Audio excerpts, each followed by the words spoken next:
The massive screens in the Galactic Council chamber displayed the approaching ships. Each council member leaned forward, their various alien forms casting strange shadows in the dim light. They had expected something bigger. "These are their warships?"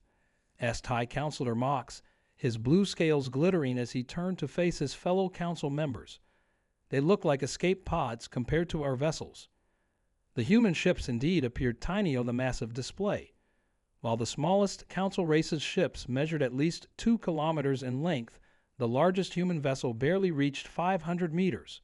The council members exchanged looks of amusement and concern. "We should begin transmission," announced First Speaker Rel, her crystalline form reflecting the starlight. "Let us welcome these interesting newcomers." Admiral James Stone stood on the bridge of the HMS Thunder, his weathered face illuminated by the soft blue glow of the command console.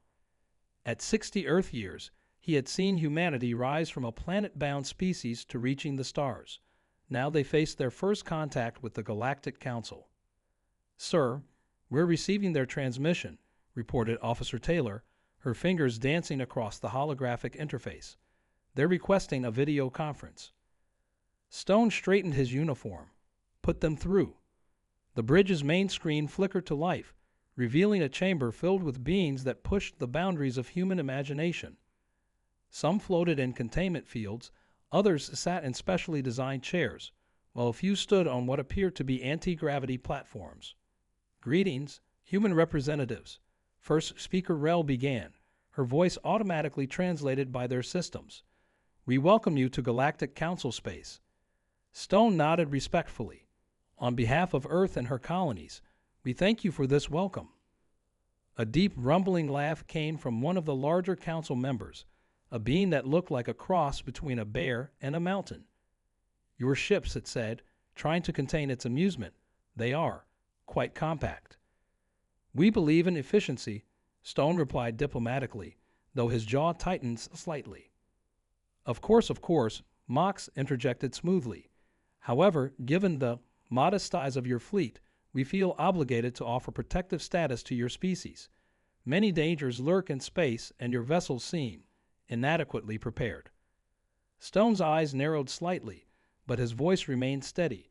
"We appreciate the offer, Counselor, but Earth maintains a policy of independence in military matters." The council chambers erupted in barely contained chuckles and whispers. First Speaker Rel raised a crystalline appendage for silence. "Admiral Stone," she said, her tone gentle as if speaking to a child, "you must understand. The smallest destroyer in our combined fleets is 4 times the size of your largest vessel. The Dominion Empire, our less peaceful neighbors, build ships 20 times larger than yours. We offer protection out of genuine concern." Stone allowed himself a small smile. "With respect, First Speaker, size isn't everything. Humanity has its own ways of handling challenges." "Admirable courage," rumbled the bear-like counselor, "but courage alone won't stop a Dominion dreadnought."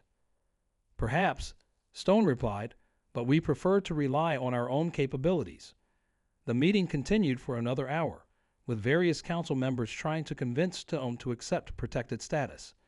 They showed recordings of massive space battles, explained the dangers of cosmic phenomena, and detailed the threats that lurked in the void. Stone listened politely but firmly declined each offer. As the transmission ended, First Speaker Rel turned to her fellow council members. "They are either very brave or very foolish." "Foolish," Mox declared. "They'll come running for protection when they encounter their first real threat." Back on the HMS Thunder, Officer Taylor turned to Admiral Stone. "Sir, they didn't seem to take us seriously at all." Stone watched the massive council ships through the bridge window, each one dwarfing his entire fleet. His eyes held a glint of amusement. "Let them think what they want, Taylor," he said quietly. "Sometimes being underestimated is the greatest advantage we can have." As the human fleet prepared to depart, none of the council members noticed the unusual energy readings from the tiny ships or the advanced quantum signatures their sensors couldn't quite decode. They didn't see the cutting-edge AI systems or the revolutionary weapons carefully hidden behind seemingly primitive shields. They only saw the size, and in their arrogance, they missed everything that mattered. Humanity had arrived on the galactic stage, and soon enough, everyone would understand why Earth's ships didn't need to be big to be deadly. 3 months after first contact, the Galactic Council's trade office received an urgent message from Earth. The Dominion Empire had blocked human trading routes to the Metal Ring colonies, demanding excessive passage fees. Captain Jack Reed of the HMS Dagger paced in his quarters, reviewing the situation. The Dominion had positioned 3 massive warships, each 5 kilometers long, directly in the path of Earth's supply lines. They thought this show of force would make humanity back down. Status report, Reed called out, activating his command screen. Sir, responded Officer Wilson from the bridge, the Dominion ships are holding position. They're broadcasting their demands again. The message played through the ship's speakers. Human vessels are required to pay triple the standard toll or seek alternative routes. This is non-negotiable. Reed smiled grimly. The Dominion, like the Council, had mistaken human restraint for weakness. They'd positioned their huge ships in a standard blockade formation, perfect for stopping large vessels, but they hadn't bothered to adjust their tactics for Earth's tiny fleet. Send word to command, Reed ordered. Request permission to demonstrate our disagreement with their terms. Back on Earth, Military Command reviewed Reed's proposal. Admiral Stone, now head of the Space Defense Force, studied the tactical display. The Dominion had sent 3 of their Titan-class warships, expecting Earth to either pay up or ask the Council for help. Give Captain Reed the green light, Stone decided. It's time to show them what those small ships can do. The HMS Dagger led a fleet of just 6 vessels toward the blockade. Each human ship was barely visible against the backdrop of space, especially compared to the looming Dominion warships. Look at these insects, laughed Commander Grom of the Dominion flagship.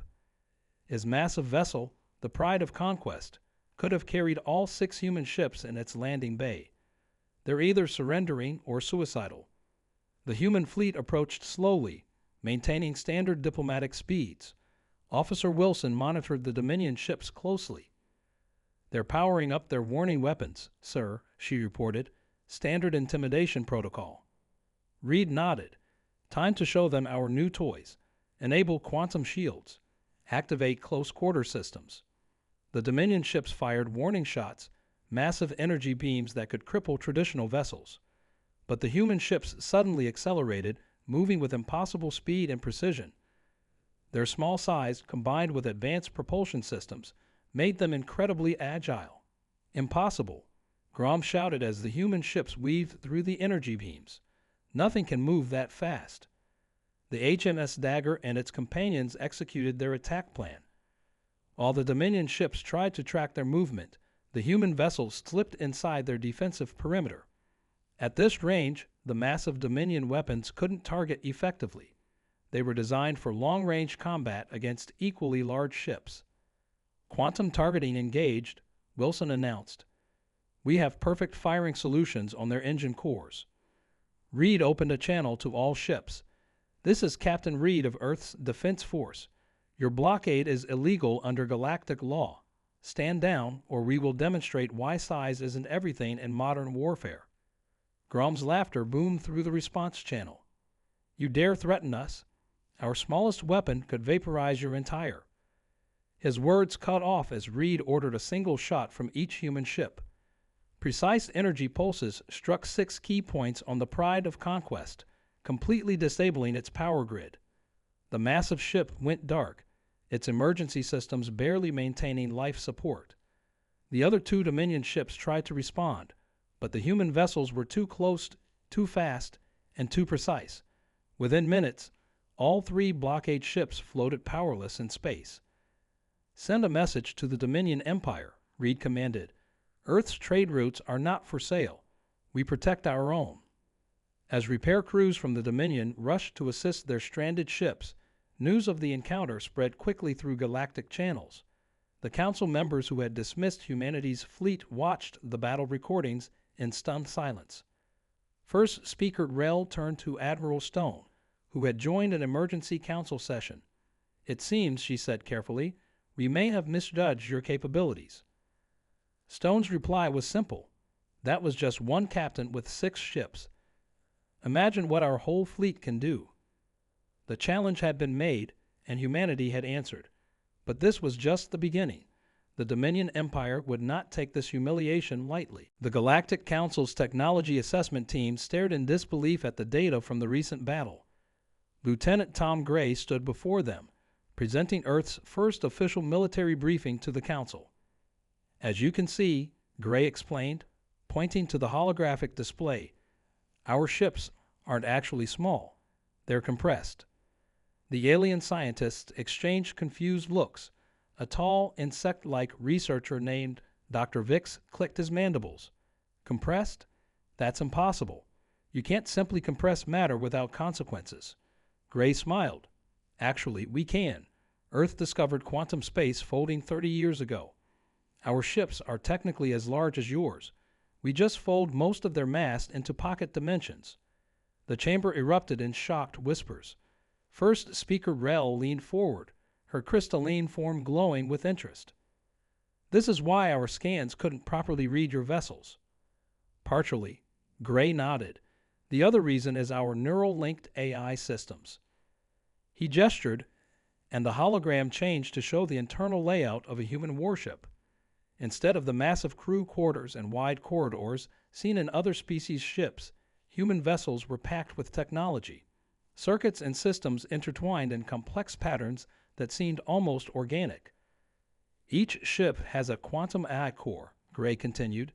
It processes information faster than traditional computers and coordinates with the human crew through neural links. We don't need huge crews because our systems are fully integrated with their operators. Dr. Vix's antennae twitched nervously, but the energy requirements, the computational power needed, are handled by our fusion cores, Gray finished. They're also compressed using quantum folding, small on the outside, but generating enough power to run a small sun. In another part of the galaxy, the Dominion Empire's military command was having a very different meeting. General Cross, a towering figure with dark armor, reviewed the battle footage for the 100th time. How? He demanded. How did ships that small disable 3 of our best warships? A technical officer stepped forward, trembling slightly. Sir, we analyzed their attack pattern. They used something we've never seen before, a swarm intelligence system. Each ship acted like part of a single organism, moving with perfect coordination. Impossible, Cross growled. No crew can react that fast. They don't have to, the officer explained. Our analysts believe their ships think and react as one unit. The humans aren't just pilots. They're connected directly to their ship's systems. Back at Earth's main shipyard, Lieutenant Gray gave the council representatives a tour. Through special quantum-shielded windows, they watched new vessels being constructed. This is what makes us different, Gray explained. We didn't build bigger ships because we didn't need to. While other races focused on size, we focused on efficiency. They watched as workers in neural-linked suits assembled a new destroyer. The ship looked small, but sensors showed massive energy readings coming from within its compressed space. Each ship carries enough firepower to match your largest vessels, Gray continued. But because everything is quantum folded, we can move faster, react quicker, and hit harder. The council members watched in fascination as the new ship's systems came online. Its hull seemed to shimmer as layers of quantum shielding activated. The best part? Gray added with a slight smile. This is just our first generation of ships. We're still learning what's possible with this technology. In the Dominion Empire's war room, General Cross made his decision. If their advantage is their neural networks and compressed systems, we'll find a way to disrupt them. Prepare the fleet for full combat operations. Sir, his advisor warned, the humans defeated our best ships with minimal effort. Perhaps we should reconsider. No. Cross slammed his fist down. They made us look weak. The Dominion Empire does not accept humiliation. We'll crush their tiny fleet and show the galaxy true power. As both sides prepared for what was coming, Lieutenant Gray finished his presentation to the council. We tried to warn you not to judge us by our size, he said calmly. Now the Dominion is about to make the same mistake. The only question is, how many ships will they lose before they learn? First Speaker Rel studied the human officer carefully. You're certain the Dominion will attack? Of course, Gray replied. Their pride won't let them do anything else. And when they do, he looked out at the shipyard where dozens of Earth's compressed warships waited. They'll learn why humanity never needed big ships to be dangerous. The attack came without warning. 3 massive Dominion dreadnoughts emerged from hyperspace near Earth's primary mining colony on Titan Beta. Each ship stretched over 6 kilometers long, their dark hulls bristling with weapons. Dominion vessels detected, announced the colony's eye. 3 Titan-class warships. Estimated time to weapon range, 6 minutes. In orbit around Titan Beta, 12 tiny human ships waited. Captain Reed of the HMS Dagger took command of the defense fleet. All ships, battle formation, Reed ordered. Enable quantum shields and neural links. Let's show them what happens when they threaten our people. The Dominion commander's voice boomed across all channels. Attention human forces. Your colony is now under Dominion control. Surrender your ships or be destroyed. Officer Wilson looked at Reed. Sir, they're charging their main guns. Those are planet-killer weapons. Reed smiled. Perfect. They brought exactly what we expected. All ships, execute Operation Hornet's Nest. The 12 human vessels suddenly split into 3 groups. The Dominion gunners tracked them, but the small ships moved with impossible speed, their quantum-compressed drives allowing maneuvers that defied normal physics. Target the largest human ship, ordered General Cross from the Dominion flagship. Show them what real power looks like. The massive dreadnought fired its main gun, a beam of energy that could crack a moon. But the human ships didn't try to dodge. Instead, their quantum shields activated, bending space around them. The beam split and twisted, missing all targets. Impossible, Cross roared. Nothing can deflect a planetary strike. Sir, his tactical officer reported, voice shaking, the human ships. They're inside our defensive screen. Reed's voice came through clear and calm. All ships, execute attack pattern Delta. Remember your training. The human vessels struck like angry wasps. Their small size let them get closer than any normal ship could manage. At point-blank range, their compressed weapon systems unleashed their full power. Quantum-tipped missiles phased through the Dominion's outer shields. Compressed plasma beams, carrying the power of a star in a focused line, cut through armor like paper. Neural-linked crews reacted faster than any normal pilot could, making their ships dance between the enemy's desperate return fire. How? Cross demanded as his flagship's systems began failing. How are they predicting our every move? The answer came as his tactical displays showed the truth. The human ships weren't just coordinating, they were thinking as one. Their neural networks linked crews and ships into a single fighting unit, 12 bodies moving with one mind. The first Dominion dreadnought lost power, its massive hull dark and silent. The second tried to retreat but found itself surrounded by 5 human vessels that seemed to anticipate its every move. Within minutes, it too floated helpless in space. On Cross's flagship, alarms blared as systems failed one by one. Return fire, he ordered. Use everything we have. We can't target them, his gunner shouted. They're too close too fast. Reed's voice came through once more. This is your final warning, General Cross. Stand down or we'll be forced to demonstrate our full capabilities. Cross slammed his fist on his command console. Never. The Dominion does not surrender to insects. Very well, Reed sighed. All ships, execute killing strikes. 12 quantum-compressed beam weapons fired simultaneously. Each carried the power of a supernova, focused down to a point smaller than a needle. The Dominion flagship's shields might have stopped 1 or 2. Against all 12, they lasted less than a second. When it was over, 3 of the galaxy's most powerful warships floated dead in space, defeated by vessels a fraction of their size. Reed opened a channel to Titan Beta Colony. Mining Colony, this is Captain Reed. The threat has been neutralized. You may resume normal operations. The colony's response was drowned out by cheering. In the Galactic Council chamber, the representatives watched the battle recordings in stunned silence. First Speaker Rel turned to Admiral Stone, who had been quietly observing their reactions. "Those ships," she said softly, "they were just a small part of your fleet, weren't they?"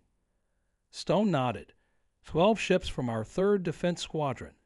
Would you like to guess how many squadrons Earth has? The council chamber remained silent, as the implications of his words sank in. Humanity hadn't just won a battle. They had revealed themselves as one of the most powerful forces in the galaxy. And they were just getting started. Commander Mark Wells stood before the Galactic Council, his presence requested for an emergency session. The massive chamber was packed. Representatives from every spacefaring race had come to learn about humanity's true military power. "Let me be clear," Wells began, gesturing to the holographic display behind him. "What you saw at Titan Beta wasn't even our best technology. It was our standard defense fleet." The chamber erupted in murmurs. First Speaker Rel raised her crystalline form for silence. "Explain," she commanded, "why did humanity hide these capabilities during first contact?" Wells smiled. "We didn't hide anything. You just never asked the right questions. You saw small ships and assumed weakness. That assumption was your choice. The hologram changed to show the internal structure of a human warship." The quantum-compressed spaces glowed with complex energy patterns that made several council members lean back in their seats. "Our ships aren't just weapons," Wells continued. "They're the result of a different way of thinking. While you built bigger, we built smarter." In another part of the galaxy, the Dominion Empire's War Council faced a crisis. General Cross, now stripped of his rank, stood before his superiors. "3 of our most powerful ships," growled High Commander Rex, "defeated by 12 human vessels that could fit in our landing bays. Explain how this happened." "Their technology," Cross replied, his voice hollow. "It's beyond anything we've seen. They don't just fight with their ships. They become their ships." The hologram in the council chamber changed again, showing the neural interface systems that linked human crews to their vessels. "Each ship," Wells explained, "shares consciousness with its crew. We don't pilot our ships. We are our ships. Every crew member feels every system, every weapon, every shield." A reptilian council member leaned forward. "Impossible. The neural load would kill most species." "For others, yes," Wells nodded. "But humans have something unique, adaptability. Our brains reshape themselves to handle the load. Each crew becomes a single organism during battle." The Dominion War Council watched their own hologram, showing the devastating effectiveness of human attacks. "Their weapons," reported a science officer, "they're not just small. They're compressed space itself, turned into a weapon. Every shot carries the power of a star, focused to a point." High Commander Rex slammed his fist down. "Then we'll build better shields." "It won't work," the officer replied quietly. "Their quantum weapons don't just hit shields. They bypass them entirely. They bend space around our defenses." Back in the council chamber, Wells continued his explanation. "Our ships can enter spaces your vessels can't reach. They can hide in asteroid fields, slip through debris clouds, and strike from angles you thought impossible." He paused, letting the implications sink in. "And yes, we can build bigger ships. We choose not to. Why waste resources when small is more effective?" The chamber was silent now, every representative understanding the shift in galactic power they were witnessing. "The Dominion Empire," Wells added, "has 2 choices. They can accept that size isn't everything in modern warfare, or they can learn this lesson the hard way." First Speaker Rel's crystalline form pulsed with concern. "You believe they will choose war?" "We know they will," Wells replied. "Their entire culture is built on the idea that bigger equals better. They can't accept being wrong, not without a fight." In the Dominion War Council, High Commander Rex made his decision. "Prepare the entire fleet," he ordered. "We will show these humans what real power looks like." "Sir," protested an advisor, "they defeated our best ships easily. Perhaps we should consider—" "No," Rex roared. "We are the Dominion. We do not bow to insects. Gather every ship, every weapon. We will crush their tiny fleet and remind the galaxy why we are feared." As the War Council dispersed, the advisor noticed something disturbing. The tactical display showed thousands of small, fast-moving signatures approaching Dominion space. Human ships, hundreds of them, all moving with perfect coordination, their quantum signatures barely registering on normal sensors. The real war was about to begin, and only one side understood what that truly meant. "Tell me," First Speaker Rel asked Wells as the council session ended, "how many ships does Earth really have?" Wells just smiled. Enough. The Dominion invasion force was the largest fleet ever assembled in galactic history. 5,000 massive warships filled the space near Earth's outer colonies, their huge forms blocking out distant stars. Admiral Stone watched the enemy fleet from the bridge of HMS Thunder. His expression remained calm as he studied the tactical display. "They brought their entire navy," Officer Taylor reported. "Even their home defense fleet is here." Stone nodded. "Good. That means we only have to teach them this lesson once." He opened a channel to all Earth ships. "All vessels, execute Operation Checkmate." The Dominion fleet's commander, High Commander Rex, stood proudly on his massive flagship. Its command center alone was larger than 3 human ships combined. "Look at them," Rex laughed, pointing at his display. 200 tiny ships against our armada. This will be over quickly." Suddenly, his tactical officer shouted in alarm. "Sir, more human ships appearing. They're coming out of the asteroids." Hidden in the debris field, concealed by their small size and quantum signatures, 300 more human vessels emerged. Their compressed drives glowed with power as they moved into attack formation. "Impossible," Rex roared. "Nothing that size could hide in an asteroid field." But the surprises weren't over. From behind Earth's moons, another 400 ships appeared. More rose from gas giant atmospheres where larger ships couldn't survive. Still more dropped their stealth fields, revealing they'd been waiting in plain sight. "Final count," Taylor announced on the Thunder, 1,500 Earth ships in position. All neural networks sensed. All quantum weapons charged. Stone opened a channel to the Dominion flagship. "High Commander Rex, your fleet is surrounded. Withdraw now or face the consequences." Rex's response was predictable. "Fire everything. Crush these insects." The space between the fleets lit up with energy as 5,000 Dominion ships fired their main guns. The energy release was enough to shatter planets. But humanity had planned for this. "All ships," Stone ordered calmly, "execute quantum dodge." As 1,500 human vessels activated their space-folding technology, the massive energy barrage passed through empty space as the Earth fleet seemed to blink out of existence. "Where did they go?" Rex demanded. His answer came as the human fleet reappeared, inside the Dominion formation.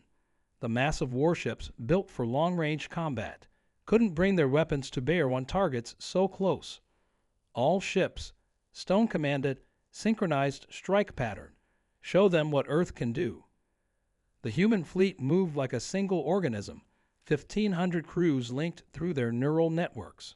Each ship knew exactly where every other ship was, what they were doing, and what they would do next. Quantum compressed weapons fired from point-blank range.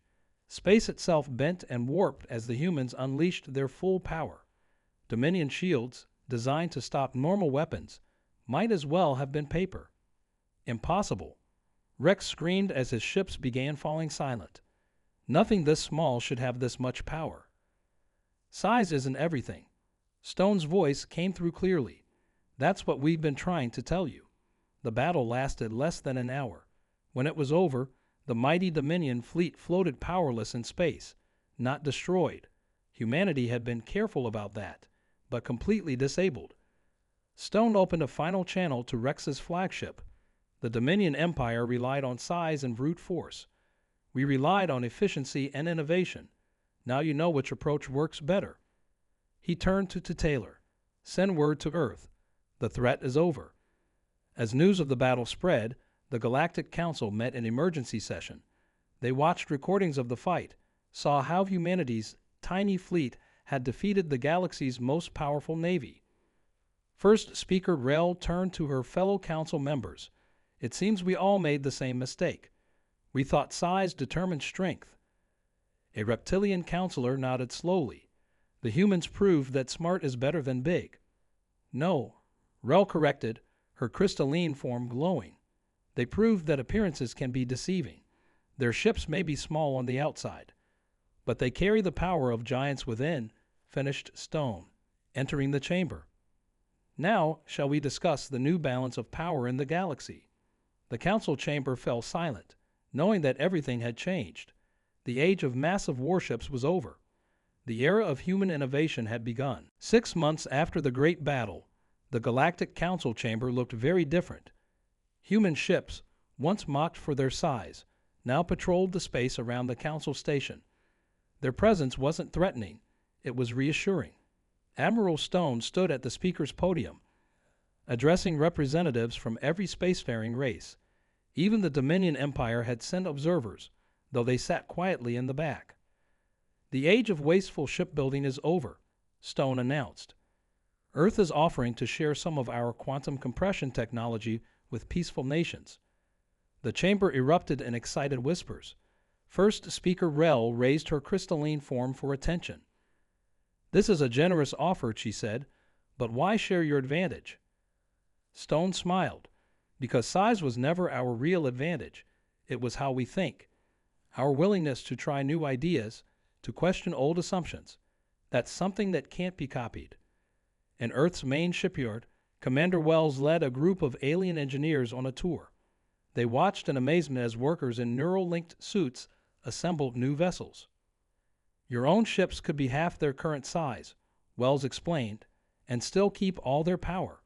Imagine the resources you'd save, the new possibilities for exploration." One of the Dominion engineers spoke up hesitantly. "Our leaders always said bigger was better. That size equals strength." "And how did that work out?" Wells asked kindly. The engineer looked down, remembering the silent hulks of Dominion ships being towed home after the battle. In the Council's military academy, things had changed too. Lieutenant Gray now taught advanced tactics to students from across the galaxy. Today's lesson was about the battle that changed everything. "Who can tell me," Gray asked his class, "why Earth's ships won against a larger force?" A young alien cadet raised her hand. "Because they were quantum compressed." Partially, Gray nodded, "but lots of races have compression technology now. What else?" Another cadet spoke up. "The neural networks, the linked crews." Getting closer, Gray smiled. "But what made those things work?" The room fell silent. Finally, a quiet voice came from the back. A Dominion cadet. "They won because they didn't let old ideas limit their thinking," he said. "They asked what works best, instead of what have we always done." "Exactly." Gray pointed to the tactical display showing the famous battle. "Technology helps, but innovation wins wars. Remember that." Back in the council chamber, Stone was finishing his speech. "Earth doesn't want to rule the galaxy," he said clearly. "We want to help it grow, to show that progress comes from questioning everything, even things that seem obvious." He gestured to the display showing ships of all sizes working together. Human vessels darted between larger craft, their quantum technology now helping with peaceful trade and exploration. The Dominion thought size meant power. Stone continued. "They learned differently. Now we offer a chance for everyone to learn something new, how to think beyond old limits." First Speaker Rel rose. "The Council recognizes Earth not just as a military power, but as a teacher. A race that shows us new ways to solve old problems." In orbit above Earth, Officer Taylor stood on the HMS Thunder's observation deck with Admiral Stone, watching ships of all sizes dock at the station. "Did you ever imagine this?" she asked. "When they first mocked our tiny fleet?" Stone chuckled. "I knew they'd learn eventually. Everyone does." "Learn what?" "That true strength isn't about size," he said, watching a massive Dominion transport carefully maneuvering next to a small human vessel. "It's about being willing to try new things. to think differently. Taylor nodded, seeing cargo being transferred efficiently between the ships. And now they're all learning to think like us? No, Stone smiled. They're learning to think for themselves. That's what we really wanted to teach them. As the sun set on Earth, ships of every size and shape filled the sky. Some were huge, others tiny, but all worked together in a dance of cooperation and mutual respect. The galaxy had learned its lesson. Never judge a fleet by its size. But more importantly, they'd learned to question everything they thought they knew. That was humanity's greatest victory of all.